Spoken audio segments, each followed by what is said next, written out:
اعوذ باللہ من الشیطان الرجیم بسم اللہ الرحمن الرحیم۔ اللہ تعالیٰ کا بے انتہا فضل و کرم ہے جو ہمیں اس نے نبی کریم صلی اللہ علیہ وسلم کی امت میں پیدا فرمایا اور پیدا ہونے کا فخر عطا فرمایا۔ الحمدللہ یہ فخر رشک انبیاء نکلا، مزید براہ اکرام ہوا ہے کہ اللہ تعالیٰ نے ہمیں قرآن جیسی نعمت سے وابستہ فرمایا ہے اور اولیاء اللہ کے دامن سے وابستہ فرمایا ہے اور تجدید ایمان کے لیے ہمیں یہاں جمع فرمایا ہے۔ السلام علیکم ورحمۃ اللہ وبرکاتہ۔ خبر سیریز کنٹینیو کرتی ہوں۔ ربوبیت اور رسالت کی دعوت، یعنی لا الہ الا اللہ محمد رسول اللہ صلی اللہ علیہ وسلم، اس کلمے کو دعوتی کلمہ بھی کہتے ہیں۔ اللہ تعالیٰ نے ہمیں اپنے الہ ہونے کی دعوت دی ہے اور اپنے حاجت روا ہونے کی دعوت دی ہے اور محمد صلی اللہ علیہ وسلم کے رسول ہونے کی دعوت دے رہی ہیں۔ دیکھیے، جو سارے کائنات کا مالک ہے، جو بنا سکتا ہے اور بگاڑ بھی سکتا ہے، وہ جو دے سکتا ہے اور لے بھی سکتا ہے، وہ ہمیں دعوت دے رہا ہے اس کو پہچاننے کے لیے، مگر ہم دنیا کے محتاج بنے ہوئے ہیں، اللہ تعالیٰ کو اپنے پروردگار نہیں مان رہے ہیں، کیونکہ ہم اللہ تعالیٰ کی دعوت کو قبول نہیں کرے، بس اسباب کو ہم اپنا قبلہ بنا لیے ہیں۔ تو مثنوی شریف میں مولانا جلال الدین رومی رحمۃ اللہ علیہ فرماتے ہیں کہ اللہ تعالیٰ اسباب کو بنانے والے بھی ہیں اور اللہ تعالیٰ اسباب کو نہیں بنانے والے بھی ہیں، اور جو اسباب کو اللہ تعالیٰ کی طرف سے نہیں سمجھتا وہ اسباب کو قبلہ بنا لیتا ہے اور اس کو کعبے کا مقام دیتا ہے۔ بولنا یہ کہ جو اسباب کو اللہ تعالیٰ بنانے والے ہیں اور نہیں بنانے والے بھی ہیں، اس اسباب کو ہم اللہ تعالیٰ کی طرف سے نہیں سمجھتے ہیں، بلکہ ہم اس اسباب کو اپنا قبلہ بنا کر اس کے پیچھے بھاگ رہے ہوتے ہیں۔ یعنی جاب ہمیں پال رہی ہے، یہ بزنس ہمیں پال رہا ہے، ایسے جو اس دعوت کو قبول نہیں کر کے مخلوق کا محتاج ہو جاتا ہے، وہ شیطان کی دعوت قبول کر لیا ہوتا ہے۔ تو حضور غوث الثقلین رضی اللہ تعالیٰ عنہ الفتح ربانی میں فرماتے ہیں، جو مخلوق کے محتاج ہو جاتا ہے اور جو مخلوق پر اعتماد کرتا ہے، آپ فرماتے ہیں وہ مشرک ہے۔ جو اللہ تعالیٰ کو حاجت روا نہیں سمجھتا ہے اور اللہ تعالیٰ سے نا امید ہوتا ہے اور مخلوق کا محتاج ہو جاتا ہے، اسے حضور غوث الثقلین رضی اللہ تعالیٰ عنہ مشرک بتاتے ہیں، مشرک کہہ رہے ہیں۔ کیوں؟ کیونکہ ہم اللہ تعالیٰ کی دعوت نہیں قبول کر کے شیطان کی دعوت کو قبول کر لیے ہیں، اور جو دعوت قبول کر لیتا ہے وہ اللہ تعالیٰ کو ہی حاجت روا پاتا ہے اور اللہ تعالیٰ پر ہی بھروسہ کرتا ہے۔ کہ حضور غوث الثقلین رضی اللہ تعالیٰ عنہ فرماتے ہیں، جو دعوت اللہ تعالیٰ کی قبول کر لیتا ہے، آپ فرماتے ہیں جو عارف باللہ ہوتا ہے، جو اللہ تعالیٰ کو پہچان لیتا ہے، اس کا کام ہوتا ہے، آپ فرماتے ہیں کہ اس کے دل میں منتقل ہوتا رہتا ہے، اس کا دل بار بار مطلب ترقی کرتے رہتا ہے، اس کا دل اس کے بعد مضبوطی آ جاتی ہے۔ بولنا یہ ہے کہ جو دعوت قبول کر لیتا ہے وہ دنیا سے بے رغبت ہو کر اللہ تعالیٰ کی طرف رجوع ہو جاتا ہے اور وہ صرف اللہ تعالیٰ پر ہی بھروسہ کرتا ہے۔ کہ ہمیں چاہیے کہ ہم اللہ تعالیٰ کی دعوت کو ہم اپنے دل سے قبول کریں، کہ لا سے اپنے اندر کی حاجت روائی، مخلوق کی حاجت روائی کو نکال کر الہ سے اللہ تعالیٰ کی حاجت روائی پن کو داخل کریں۔ یہ جب ہم اس دعوت کو قبول کر لیں گے اور ایک بار بس ہم یا رب کہیں گے کہ تو اللہ تعالیٰ ہمارے سارے گناہوں کو معاف کر کے 70 بار جواب دیتے ہیں، یا بدی یا بدی یا بدی، مطلب کہ اے میرے بندے، اے میرے بندے، اے میرے بندے، سبحان اللہ۔ اور جو بندہ اللہ تعالیٰ کی دعوت قبول کر لیتا ہے وہ توبہ میں لگ جاتا ہے۔ تفسیر نعیمی میں مولانا فرماتے ہیں جو دعوت قبول کر لیتا ہے وہ ایک بار توبہ کرتا ہے تو اللہ تعالیٰ اس کو 70 بار بخش دیتے ہیں۔ سبحان اللہ۔ بولنا یہ، جو توبہ کرتا ہے ایک بار، صرف ایک بار اللہ تعالیٰ کے سامنے، اللہ تعالیٰ رحمان و رحیم ہے، وہ 70 بار اسے بخش دیتے ہیں۔ سبحان اللہ۔ تو دیکھیے ہمیں کس کی دعوت قبول کرنا ہے، اللہ تعالیٰ کی دعوت قبول کرنا ہے یا شیطان کی دعوت قبول کرنا ہے؟ پھر سے جو بندہ دعوت قبول کر لیتا ہے اور جو دعوت قبول نہیں کرتا، مولانا اس کی کیفیت بتا رہے ہیں۔ یہ مثنوی شریف میں مولانا جلال الدین رومی رحمۃ اللہ علیہ فرماتے ہیں، جو انسان خوش ہوتا ہے تو اس کا خون سرخ ہو جاتا ہے، یعنی لال ہو جاتا ہے، اور سرخی اس کے چہرے سے نظر آتی ہے، اس کی سرخی جسم سے نظر آتی ہے۔ سبحان اللہ۔ مطلب کہ جو دعوت قبول کر لیتا ہے اس کی کیفیت بتا رہے ہیں مولانا کہ جو دعوت قبول کر لیتا ہے تو اس سے خوشی اللہ تعالیٰ کو پانے کی ہوتی ہے، اللہ تعالیٰ کو حاجت روا پاتا ہے وہ، اور سارے کام کرتے ہوئے بھی وہ اللہ تعالیٰ کا ذکر کر رہا ہوتا ہے اور اللہ تعالیٰ کی عبادت کر رہا ہوتا ہے۔ تو مولانا کہہ رہے ہیں اس کا خون سرخ ہو جاتا ہے، اور جو دعوت قبول نہیں کرتا وہ دنیا کو حاجت روا پاتا ہے اور اس کا خون بھی سرخ ہو جاتا ہے۔ ہمیں چاہیے کہ ہم اس دعوت کو قبول کریں، لا الہ الا اللہ محمد رسول اللہ صلی اللہ علیہ وسلم، اس نور کو ہمیشہ ہمارے اندر روشن کریں، ہمیشہ کے لیے، کہ ہم اپنے اندر کی ساری دنیاوی فرقوں کو نکال کر ہم اللہ تعالیٰ کو پہچان لیں اور رسول اللہ صلی اللہ علیہ وسلم کو پہچان لیں کہ ہماری امید صرف اللہ ہی ہے اور ہمارا پالنے والا صرف اللہ ہے اور ہماری حاجتوں کو پوری کرنے والا بھی اللہ ہی ہے۔ اور جو بندہ یہ سمجھ لے وہی عقل مند ہے، اور جو بندہ اللہ تعالیٰ سے نا امید ہو کر دنیا کو حاجت روا پاتا ہے وہ بے وقوف ہے۔ جو بندہ سب کچھ جان کر بھی پھر بھی دنیا کا محتاج ہوتا ہے اور شیطان کی دعوت قبول کر لیتا ہے، تفسیر نعیمی میں فرماتے ہیں، انسان ایک عجب چیز ہے، عجب مخلوق ہے، جو اللہ تعالیٰ کو رب ہونا جان لیتا ہے اور محمد صلی اللہ علیہ وسلم کو رسول ہونا جان لیتا ہے، اس کا مقام فرشتوں سے افضل ہو جاتا ہے۔ سبحان اللہ۔ اور جو یہ نہیں جانتا ہے وہ جانوروں سے بھی بدتر ہو جاتا ہے۔ وہ انسان جانوروں سے بدتر اس لیے کہا گیا ہے کیونکہ جانور اچھا ہے، نہ سمجھے لیکن اچھا ہے، اور جانور شرک نہیں کرتا، نفاق نہیں کرتا، کفر نہیں کرتا اور شیطان کی دعوت قبول نہیں کرتا، اور انسان سب کچھ جان کر اللہ تعالیٰ حاجت روا ہے بول کر بھی جان کر اور اس کا مقام فرشتوں سے بھی افضل کر دیا جاتا ہے، یہ بھی جان کر سب کرتا ہے، اس لیے اسے جانور سے بدتر کہا گیا ہے۔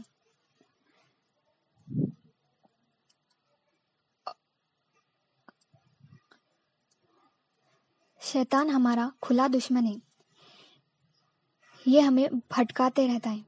اللہ تعالیٰ قرآن میں فرما چکے ہیں کہ شیطان ہمارا کھلا دشمن ہے، اور وہی شیطان کی دعوت قبول کرتا ہے اور وہی شیطان کے راستے پر چلتا ہے اور دنیا کا محتاج رہتا ہے جس کے اندر اسلام، ایمان اور احسان نہیں آیا ہوتا ہے۔ یہ اللہ تعالیٰ قرآن میں فرما رہے ہیں، سورہ فاتر آیت نمبر 6 اور 7۔ بسم اللہ الرحمن الرحیم۔ بلا شبہ شیطان تمہارا دشمن ہے، تو تم بھی اسے دشمن ہی سمجھو۔ کہ ہمیں چاہیے کہ شیطان ہمارا دشمن ہے، یہ جانتے ہوئے ہم اس کو دشمن ہی سمجھنا ہے ہمیں۔ تو پھر آگے کہتے ہیں، تو اپنے پیروں کے گروہ کو اپنی طرف اس لیے بلاتا ہے کہ وہ دوزخی ہو جائے۔ جن لوگوں نے کفر کیا ان کے لیے سخت عذاب ہے۔ جو اس دعوت کو قبول نہیں کرے، دنیا میں گناہ کرتے رہے ان کے لیے تو سخت عذاب ہے، اور جو لوگ ایمان لائے اور نیک عمل کرتے رہے ان کے لیے بخشش بڑا ثواب ہے۔ اللہ تعالیٰ کہہ رہے ہیں جو ایمان لائے اور نیک عمل کرتے رہے ان کے لیے بخشش سے بڑھ کر اور کوئی چیز نہیں ہے۔ سبحان اللہ۔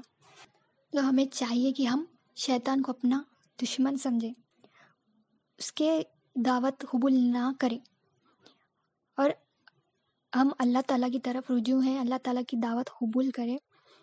اور پھر سے تفسیری نعیم میں جو دعوت قبول کرتا ہے اور جو دعوت قبول نہیں کرتا اس کی کیفیت بتا رہے ہیں۔ جو دعوت قبول کرتا ہے وہ توبہ کرنے لگ جاتا ہے ہر جگہ، اور اللہ تعالیٰ کے ذکر میں لگ جاتا ہے۔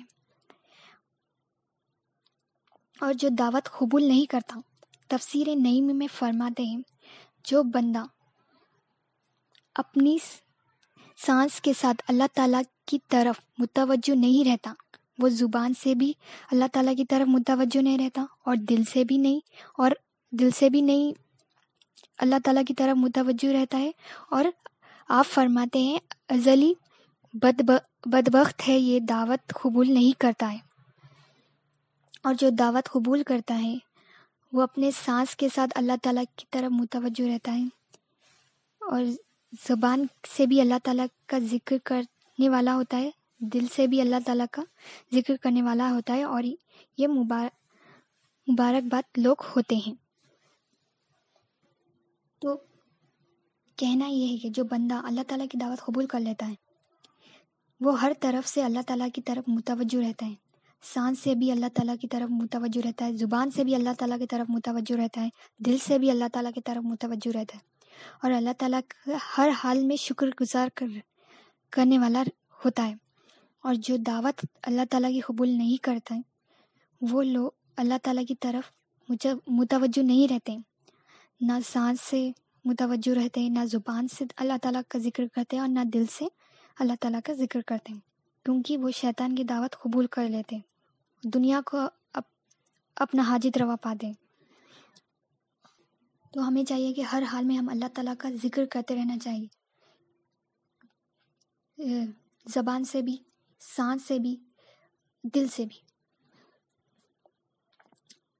ایک واقعہ سناتی ہوں کہ ایک بار موسیٰ علیہ السلام اللہ تعالیٰ سے فرماتے ہیں، اے باری تعالیٰ، تو بندوں میں سب سے زیادہ کس سے محبت کرتا ہے؟ کون سب سے زیادہ تجھے محبوب ہے؟ مجھے ان کی نشانی بتا تاکہ میں بھی ان سے محبت کروں۔ سبحان اللہ۔ اللہ تعالیٰ ارشاد فرماتے ہیں کہ اے موسیٰ علیہ السلام، جو میرے بندوں میں سب سے زیادہ میرا ذکر کرتا ہے تو یہ جان لے کہ میں نے ہی اس کو اس کی اجازت دی ہے اور میں اسے محبت کرتا ہوں۔ اور اللہ تعالیٰ ارشاد فرماتے ہیں جو کوئی بندہ میرا ذکر نہیں کرتا تو آپ یہ جان لے میں نے ہی اس کے اور میرے درمیان پردہ ڈال دیا ہے اور میں اس کو پسند نہیں کرتا۔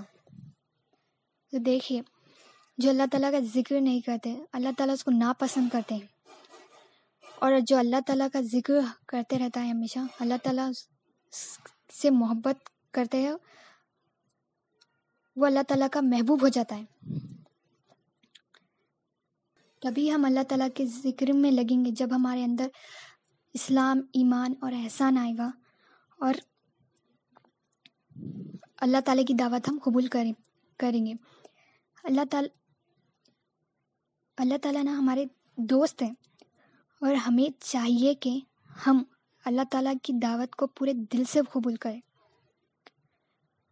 اور کبھی بھی ہمیں اس راستے کو نہیں چھوڑنا چاہیے اور اس راستے سے نہیں ہٹنا چاہیے، اور پھر اس کی نوازشوں پر خوش ہو کر اس کا شکر ادا کرنا چاہیے کہ ہمیں چاہیے کہ ہم دین کی سمجھ بوجھ حاصل کریں، ہمارے اندر اسلام، ایمان اور احسان لائے۔ ایک واقعہ سناتی ہوں کہ حضرت ابراہیم علیہ السلام سے اللہ تعالیٰ مخاطب ہو رہے ہیں۔ اللہ تعالیٰ فرماتے ہیں، اے ابراہیم علیہ السلام، تم میرے دوست ہو، میں تمہارا دوست ہوں، اب ہمارے دوستی ہو گئی ہے، میں تمہارا خلیل ہوں اور تم میرے خلیل، اب لہٰذا اللہ تعالیٰ فرما رہے ہیں ابراہیم علیہ السلام سے کہ اب لہٰذا اپنے دل کو میرے سوا کسی اور کے ساتھ مجھول نہیں رکھنا، ورنہ یہ دوستی ٹوٹ جائے گی۔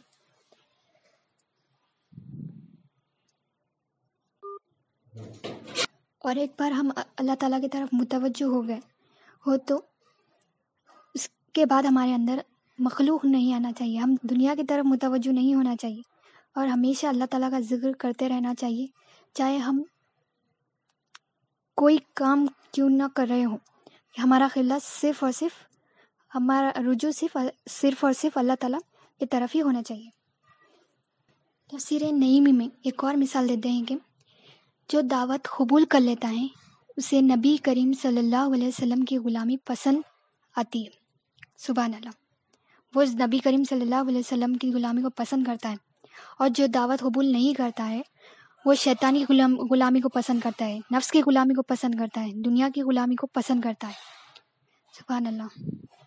تو ہمیں چاہیے کہ ہم اللہ تعالیٰ کی دعوت کو قبول کریں، اللہ تعالیٰ کو پہچانیں، رسول اللہ صلی اللہ علیہ وسلم کو پہچانیں، اور یہ تبھی ہوگا جب ہمارے اندر دین آئے گا، اسلام، ایمان اور احسان آئے گا۔